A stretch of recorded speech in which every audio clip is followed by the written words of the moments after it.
Di pelabuhan ini, terdapat satu sistem transaksi tanpa menggunakan wang, iaitu sistem barter.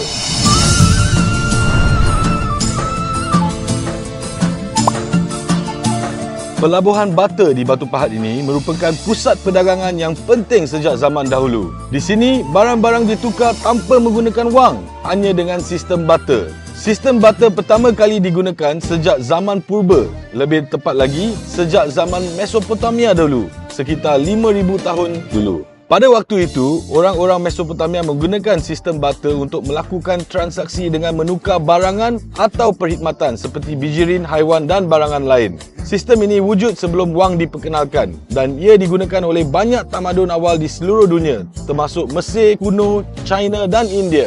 Seiring berjalannya waktu, sistem barter terus digunakan di pelbagai tempat, termasuk di Kepulauan Melayu, di mana ia merupakan asas kepada perdagangan antarabangsa sebelum penggunaan mata wang rasmi diperkenalkan.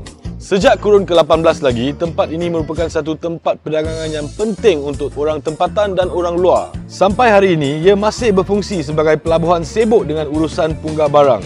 Namun, kawasan yang lebih tenang dan penuh dengan sejarah ialah terusan penggaram, iaitu PWC atau Penggaram Water Canal.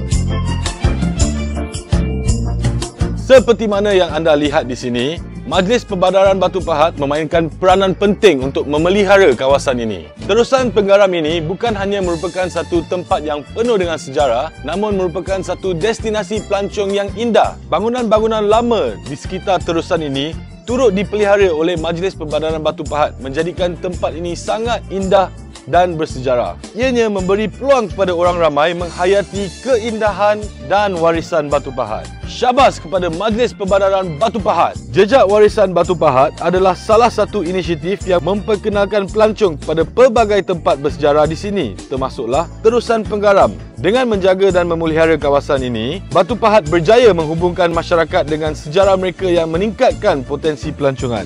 Jadi, daripada pelabuhan barter yang sibuk dengan urusan perdagangan hingga ke terusan penggaram yang indah dan cantik ini, Batu Pahat pasti menawarkan satu pengalaman yang penuh dengan sejarah dan budaya.